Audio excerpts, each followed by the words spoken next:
Hello friends, welcome to our channel. இன்னைக்கு வந்து நம்ம பிரேக்ஃபாஸ்ட், லஞ்ச் அண்ட் டின்னர் வந்து நான் என்ன பண்ணேன்னு உங்களுக்கு காட்டுறேன். காலையில் பார்த்தீங்கன்னா பணியாரம் தான் பண்ண போகிறேன். இந்த பணியாரம் பார்த்தீங்கன்னா நீங்கள் சைட் டிஷ்லாம் எதுவும் தேவையில்லை, ஈஸியாக பண்ணிடலாம். அது இல்லாமல் பார்த்தீங்கன்னா உங்களுக்கு மாவு சப்போஸ் கம்மியாக தான் இருக்குது அப்படின்னா நீங்கள் இதை வந்து ட்ரை பண்ணி பாருங்கள். ரொம்ப ஃபில்லிங்காக நல்லாயிருக்கும். ஃபர்ஸ்ட் வந்து கொஞ்சமாக மாவு எடுத்துக்கிட்டேன். அதுக்கப்புறம் ஒரு அரை கேரட் வந்து இந்த மாதிரி துருவி வச்சுருக்கிறேன். இப்போ நம்ம சேர்த்திடலாம். அடுத்தது வந்து ஒரு அரை கேப்சிகம் எடுத்துக்கிற குடமிளகா இருக்குல்ல அது. நெக்ஸ்ட் வந்து இஞ்சி, பச்சை மிளகா, கொத்தமல்லி, கருவேப்பிலை இது எல்லாமே எடுத்துருக்கேன். இது எல்லாத்தையும் நம்ம வந்து இந்த மாவுல சேர்த்திடலாம். அடுத்தது பார்த்தீங்கன்னா நம்ம வந்து கடுகு, கடலைப்பருப்பு இதெல்லாம் தாளிச்சு போட்டுக்கலாம். இப்போ இதில் ஒரு ஸ்பூன் அளவுக்கு எண்ணெய் சேர்த்திக்கோங்க, போதும். இப்போ எண்ணெய் நல்லா சூடாயிடுச்சு. இப்போ இதில் கொஞ்சமாக கடுகு, கடலைப்பருப்பு இப்போ இதை நல்லா ஃப்ரை பண்ணிக்கோங்க. அடுத்ததுல கொஞ்சமா சீரகம் சேர்த்திக்கோங்க. இப்ப இந்த தாளிப்பை இந்த மாவுல சேர்த்திருங்க.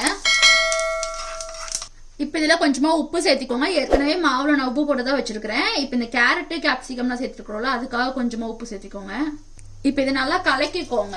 சப்போஸ் உங்களுக்கு பீன்ஸ் இருந்தா கூட நீங்க சேர்த்திக்கலாம். அந்த கடுகு, கடலைப்பருப்பெல்லாம் நம்ம வந்து தாளிச்சோம்ல, அந்த டைம்ல பீன்ஸ் இருந்துச்சுன்னா பீன்ஸையும் நீங்க பொடி பொடியா கட் பண்ணி சேர்த்திக்கோங்க. நான் பீன்ஸ் வந்து பச்சையா சேர்த்துனா நல்லா இருக்காது, அதனால வணக்கிட்டு சேர்த்திக்கோங்க. இன்னும் கொஞ்சம் உங்களுக்கு மாவு வேணா கூட சேர்த்திக்கோங்க. கொஞ்சம் காய் ஜாஸ்தியா இருக்கிற மாதிரி இருக்கு. ஏன்னா நான் பாத்தீங்கன்னா கொஞ்சம் ஹெல்த்தியா இருக்கட்டும் அப்படின்றதுக்காக காய் வந்து ஜாஸ்தியா சேர்த்திருக்கிறேன். அடுத்தது நம்ம இப்ப பணியாரம் சுட்டு எடுத்துடலாம். நான் இன்னைக்கு நெய் தான் சேர்த்துறேன். உங்களுக்கு வேணா நீங்க நெய் சேர்த்திக்கோங்க, இல்லைன்னா எண்ணெய் கூட சேர்த்திக்கோங்க. செம கெட்டியா இருக்குது வின்டர்ன்றனால. எப்பவுமே பணியாரம் ஊற்றும் போது இந்த மாதிரி ஃபுல்லா நல்லா எண்ணெய் தடவி வச்சுக்கோங்க. அப்பதான் நல்லா ஒட்டாம சூப்பரா வரும். ஃபர்ஸ்ட் நம்ம வந்து நெய்யோ எண்ணெயோ ஊற்றும் போது அடுப்பு வந்து ஃபுல்லா இருக்கும்ல. இப்போ அடுப்பை சிம் பண்ணிட்டு அதுக்கப்புறமா நீங்க பணியாரம் ஊற்ற ஸ்டார்ட் பண்ணுங்க, அப்பதான் கரெக்டா இருக்கும்.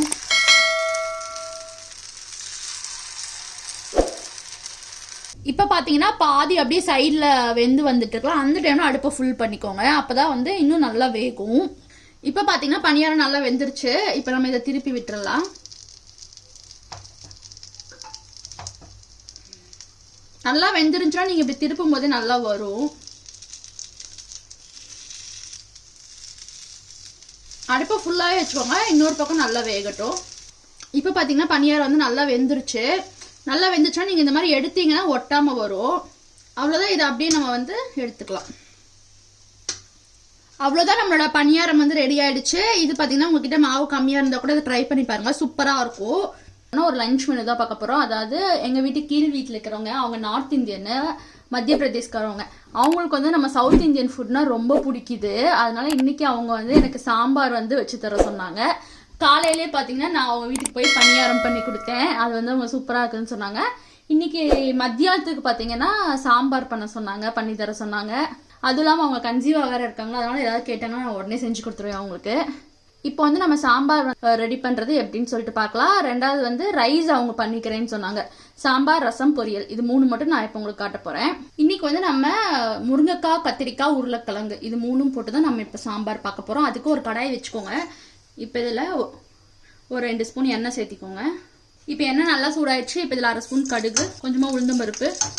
கடுகு நல்லா பொரிஞ்சிச்சு. இப்போ இதில் கொஞ்சமா கருவேப்பிலை சேர்த்திக்கோங்க. அடுத்தது ஒரு பெரிய வெங்காயத்தை இந்த மாதிரி ஸ்லைஸ் பண்ணி வச்சுட்டு இப்போ நம்ம சேர்த்திடலாம். அடுத்தது பார்த்தீங்கன்னா ஒரு தக்காளி. இந்த டைம் ஏதோ ஒரு அதிசயமா ஒரே ஒரு காலையில் மட்டும் முருங்கைக்காய் இருந்துச்சு. ஆக்சுவலாக பக்கத்துலேயே நான் வந்து மரம் இருக்குன்னு சொன்னேன் எங்கள் வீட்டு பக்கத்தில். ஆனால் அதில் முருங்கைக்காயே அவ்வளோ வரவே மாட்டேங்குது, என்னன்னு தெரியல. ரொம்ப ரேராக அவ்வளோ பெரிய மரத்துலேயே 1, 2 அந்த மாதிரி தான் வருது, என்னன்னு தெரியல. அது பார்த்தீங்கன்னா குட்டி குட்டி முருங்கைக்காய் தான் இருந்துச்சு. ஒரு முருங்கைக்காய் கட் பண்ணால் ஒரு 3 பீஸு 4 பீஸு அவ்வளோதான் வரும். ரொம்ப சின்ன சின்ன முருங்கைக்காய் தான் கிடச்சிது. இப்போ வந்து இது நல்லா ஃப்ரை பண்ணியாச்சு. அடுத்தது வந்து நம்ம இதில் காய் சேர்த்திடலாம். முருங்கைக்காய், கத்திரிக்காய், உருளைக்கிழங்கு இது 3 எடுத்திருக்கேன். கொஞ்சம் இன்னைக்கு சாம்பார் ஜாஸ்தியாக வைக்க போகிறேன், அதனால தான் கொஞ்சம் காய் வந்து நிறையா சேர்த்திட்டு இருக்கேன். ஏன்னா இன்னைக்கு நம்ம 4 பேத்துக்கு செய்ய போகிறோம்ல, அதனால. அடுத்தது ஒரு 1/2 ஸ்பூன் மஞ்சள் தூள் சேர்த்திக்கோங்க. 1 ஸ்பூன் மிளகாய் தூள், ஒரு 1/2 ஸ்பூன் எக்ஸ்ட்ராவே சேர்த்திக்கிறேன். அடுத்தது சாம்பார் தூள் பார்த்தீங்கன்னா 4 ஸ்பூன் சேர்த்திக்கிறேன். இப்போ இதை நல்லா ஃப்ரை பண்ணி விட்டுருங்க. இப்போ வந்து இதில் தண்ணி சேர்த்திக்கோங்க, காய் நல்லா வேகட்டும். இப்போ வந்து ஒரு பக்கம் சாம்பார் ரெடி ஆகிட்டு இருக்குது, இன்னொரு பக்கம் நம்ம வந்து பொரியல் ரெடி பண்ணிக்கலாம். அதுக்கு 1 ஸ்பூன் எண்ணெய் சேர்த்திக்கோங்க. இப்போ இதில் 1/2 ஸ்பூன் கடுகு, 1/2 ஸ்பூன் உளுந்தம்பருப்பு, அதுக்கப்புறமா கேரட் பீன்ஸ் முட்டைக்கோஸ் இது 3 எடுத்து வச்சுருக்கேன். இப்போ நம்ம இதை வந்து இதில் சேர்த்திடலாம். பொடி பொடியாக கட் பண்ணி வச்சுருக்கிறேன். அடுத்து பார்த்தீங்கன்னா இதில் 3 பச்சை மிளகாய் சேர்த்திக்கலாம். இப்போ இதில் 1/2 ஸ்பூன் மஞ்சள் தூள். அடுத்து வந்து தேவையான உப்பு சேர்த்திக்கோங்க. கேரட் பீன்ஸ் கூட நிறையா சேர்த்திருக்கிறேன். முட்டைக்கோஸ் கொஞ்சம் தான் இருந்துச்சா, ஓகே அந்த கொஞ்சம் தீத்தலாம்னு சொல்லிட்டு நான் சேர்த்திட்டு இதில். நான் எப்பவுமே பொரியலுக்கு பார்த்தீங்கன்னா வெறும் அந்த உப்பு காரம் மட்டும் போட்டு அப்படியே ஃப்ரை பண்ணிடுவேன். இப்போ இதை சிம்மில் வச்சுட்டு ஒரு மூடி போட்டு மூடி வச்சுருங்க. இது கொஞ்ச நேரம் நல்லா வேகட்டும். இப்போ பார்த்தீங்கன்னா காய் வந்து நல்லா வெந்துருச்சு. அடுத்து வந்து நம்ம இதில் பருப்பு சேர்த்திடலாம். நல்லா கடைஞ்சிட்டு சேர்த்திக்கோங்க. ஏற்கனவே பருப்பில் பார்த்தீங்கன்னா உப்பு, மஞ்சத்தூள், பெருங்காயத்தூள் இது 3 நான் சேர்த்து வேக வச்சுருக்கேன். எப்போவும் நான் சொல்கிறது தான். குக்கரை வாஷ் பண்ணி அதில் இருக்கிற தண்ணி கொஞ்சம் சேர்த்திக்கிறேன். அடுத்தது கொஞ்சமாக புளி தண்ணி சேர்த்திக்கோங்க. இப்போ இதை நல்லா கலக்கி விட்டுருங்க. மாங்காய் மட்டும் மிஸ்ஸிங்கு. மாங்காய் இருந்து போட்டோம்னு வச்சுக்கோங்க, அவ்வளோ சூப்பராக இருக்கும் சாம்பார். இங்கே மாங்காயே வந்து சரியாக கிடைக்க மாட்டேங்குது, என்னன்னு தெரில. மாங்காயை போட்டுட்டு நம்ம புளி கூட கட் பண்ணிடலாம். இப்போ இது நல்லா கொதிக்கட்டும். இப்போ பார்த்தீங்கன்னா சாம்பார் வந்து நல்லா கொதிச்சிருச்சு. எங்கள் வீட்டில் பார்த்தீங்கன்னா காய் வந்து கொஞ்சம் ஜாஸ்தியாக தான் சேர்த்துவோம். அதனால உங்களுக்கு பார்த்தீங்கன்னா சாம்பார் வந்து காய் நிறையா இருக்குது. இப்போ இதில் கொஞ்சமாக தேங்காய் சேர்த்திக்கலாம். தேங்காய் சேர்த்துனாலும் சேர்த்தலாம், இல்லைன்னா வேணானாலும் விட்டுறலாம். அடுத்தது கொஞ்சமாக கொத்தமல்லி இலை. இப்போ தேங்காவை கொத்தமல்லி இலையை சேர்த்துட்டு இதை வந்து லைட்டாக கலக்கி விட்டுருங்க. அது மற்ற சாம்பாரோட நீங்கள் இந்த மாதிரி கத்திரிக்காய் முருங்கைக்காய் போட்டு வைக்கிறோம்ல, இந்த சாம்பாருக்கு வந்து கொஞ்சம் தேங்காய் சேர்த்துனீங்கன்னா நல்லாயிருக்கும். அவ்வளோதான், நம்மளோட சாம்பார் வந்து ரெடி ஆகிடுச்சு. அடுத்தது பார்த்தீங்கன்னா இப்போது பொரியல் வந்து நல்லா ரெடி ஆகிடுச்சு. காய் நல்லா வந்துச்சு, கேரட் பீன்ஸ் முட்டைக்கோசு. கடைசியாக பார்த்தீங்கன்னா இதில் வந்து நம்ம துருவுன தேங்காய் சேர்த்திக்கலாம். இப்போ தேங்காய் சேர்த்துட்டு இதை வந்து லைட்டாக ஃப்ரை பண்ணிக்கோங்க. இப்போ அடுப்பை ஃபுல்லாக வச்சுக்கோங்க. நம்ம வந்து ஏற்கனவே சிம்மில் தானே வச்சுருந்தோம். ஃபுல்லாக வச்சுட்டு தேங்காய் போட்டு ஃப்ரை பண்ணிங்கன்னா அந்த தேங்காய் வந்து நல்லா ரோஸ்ட் ஆகும். அது சூப்பராக இருக்கும் டேஸ்ட்டு. ஃப்ரை பண்ணிட்டே இருங்க, இல்லைன்னா அடி பிடிச்சிரும்.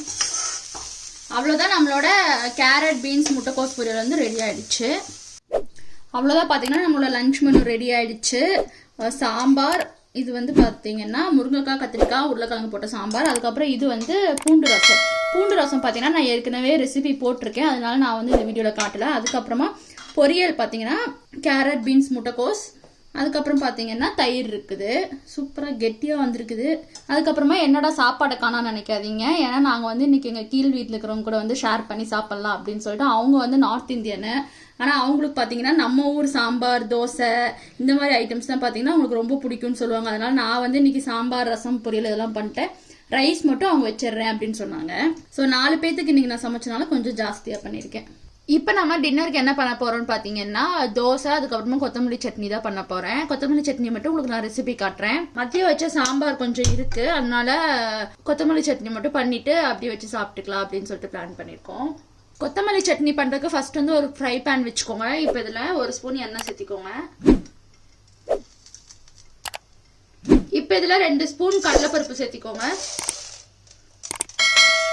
2 ஸ்பூன் உளுந்து. இங்கே வந்து முழு உளுந்தெல்லாம் கிடைக்காது, உடச்ச உளுந்து தான் கிடைக்கும். ஸோ அது வந்து நான் சேர்த்திக்கிறேன். இப்போ இதை லைட்டாக வதக்கிக்கோங்க. இப்போ இதில் 1 துண்டு இஞ்சி சேர்த்திக்கோங்க. 4-5 பல்லு பூண்டு சேர்த்திக்கோங்க. சின்னதாக இருக்கனால நான் வந்து கொஞ்சம் ஜாஸ்தியாக எடுத்துருக்கிறேன். 2-3 பச்சை மிளகாய் எடுத்துக்கோங்க. அடுத்தது கொத்தமல்லி தழை எடுத்துக்கலாம். இப்போ இது நல்லா ஃப்ரை பண்ணிக்கோங்க. அடுத்தது பார்த்தீங்கன்னா ஒரு கையளவுக்கு தேங்காய் எடுத்துக்கிறேன். துருவன தேங்காய் எடுத்துக்கோங்க, இல்லைன்னா இந்த மாதிரி சின்ன சின்ன பீசஸாக கட் பண்ணி கூட சேர்த்துக்கோங்க. தேவையான அளவு உப்பு. அவ்வளோதான். இப்போ வந்து இதை நல்லா ஃப்ரை பண்ணிடுங்க.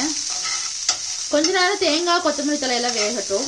பார்த்தீங்கன்னா தேங்காய், கொத்தமல்லி எல்லாம் நல்லா வதங்கிருச்சு. அடுத்தது பார்த்தீங்கன்னா இதில் கொஞ்சமாக புளி சேர்த்திக்கோங்க. லைட்டாக புளிப்பாக இருந்தால் தான் இந்த கொத்தமல்லி சட்னி வந்து நல்லாயிருக்கும் டேஸ்ட்டு.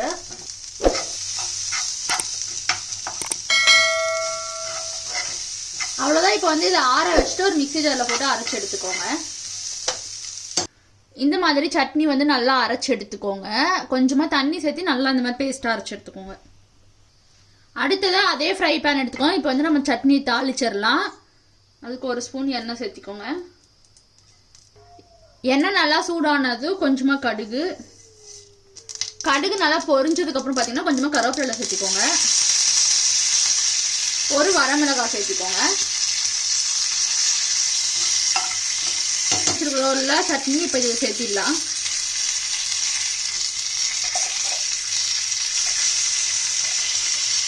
இப்போ ஜாரை வாஷ் பண்ணி அதில் இருக்க தண்ணி சேர்த்திருங்க.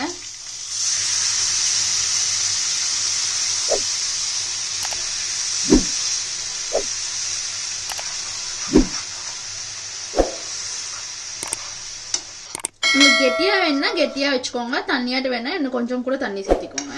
கொஞ்சம் கெட்டியாக இருந்தால் நல்லாயிருக்கும். சாதத்துக்கும் நீங்கள் வந்து இது போட்டு சாப்பிட்டுக்கலாம். சாப்பாடுக்கு நீங்கள் போடுற மாதிரி இருந்துச்சுன்னா கொஞ்சம் உப்பு ஜாஸ்தியாக போடணும். ரெண்டாவது கொஞ்சம் தண்ணி வந்து சேர்த்திக்கோங்க, நல்லா பிசைஞ்சு சாப்பிட்ற அளவுக்கு. அவ்வளோதான், நம்மளோட கொத்தமல்லி சட்னி வந்து ரெடி ஆயிடுச்சு. நீங்களும் இது ட்ரை பண்ணி பாருங்கள், சூப்பராக இருக்கும்.